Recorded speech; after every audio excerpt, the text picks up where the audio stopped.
Do I repeat the question? No, you don't have to. I think everybody heard it. No, you can. That gets picked up. Semantics matter a whole bunch here. What does authority even mean? And I think the currencies of anybody who wants to make change happen right now are attention and trust. And they're in a virtuous cycle.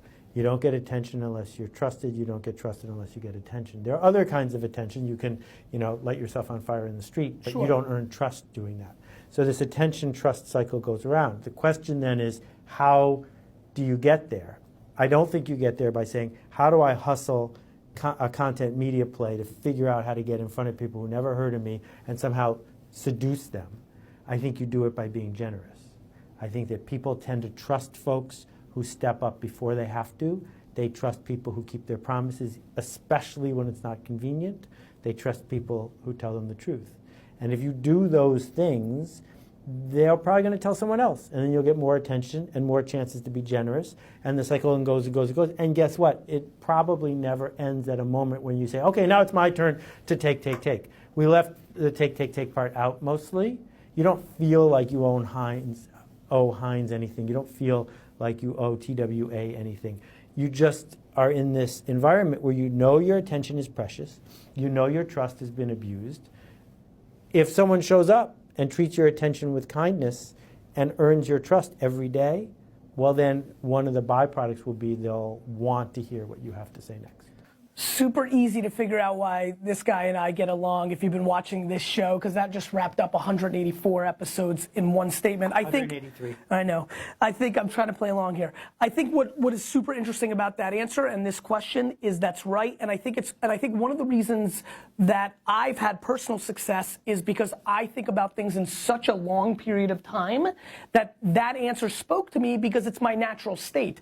When you think about things in a 10 or 20 or 40 year kind of cycle, well then your behavior matches that. And so you're not worried about the 1 week, 1 day, 1 month, even 1 year results. And then I also think the market gets to decide. There's one thing that I very much believe. Can I just put a little asterisk? Please. Because you're about to sell yourself short here. Please. There's a glacial strategy which says I'm a glacier, I'm going to make it all the way down the Hudson to the ocean, and it's obvious where I'm going, I'm just going to take a long time. Yes. I would say that the strategy you're talking about, which you have done consistently, is that at any given moment, the short-term thinker thinks you're an idiot because you are not trading.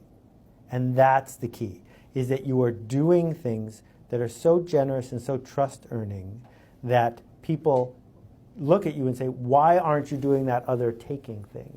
And it's that feeling that the people around you think you've lost your mind. That's what makes it scary. I'm a little bit weird, and you know this because of because my personality actually on stage and style makes people think I am in short-term game.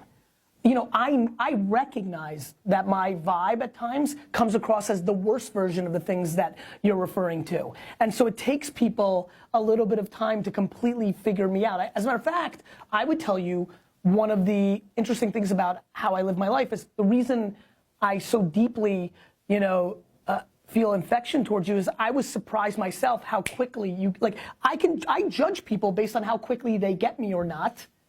and I always wonder if I'm never sure if I do it on purpose, if the shtick is almost weirdly on purpose, or was it always naturally? I think it's naturally there based on what happened in school long before I thought about these things.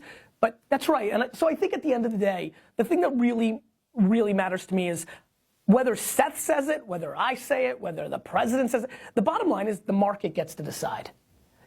When you make a book, when you write a blog post, when I feel like, at the end of the day, the market is the judge. And so when you think about who's the tastemaker, who's the authority in today's world, we clearly have mediums today. Look what's going on here right now. You thought about this. That's fine, but we're basically, it's incredible. We're doing live and production TV here. Right. Think about this 20 years ago. You've been through the whole gamut. Everyone owns their own media company. It's crazy. One thing we need to amplify here, though, there isn't one market. There are many markets. Yes, agreed. And so you can sell to a market that wants you to be a pickup artist, hustler, whatever, but just please understand that's your market. Don't call me, because I'm not your market. And my argument is that most people, especially the people you want to be trusted by, don't like to be hustled. 100%. And I wish that a whole bunch of people who call themselves growth hackers and quantum blah, blah, blah would write on the wall, most people I care about don't want to be hustled, because being hustled makes you feel bad. Agreed. What else you got, India? From Bryce. Bryce. Bryce. That's a nice name. He's got a canyon named after him.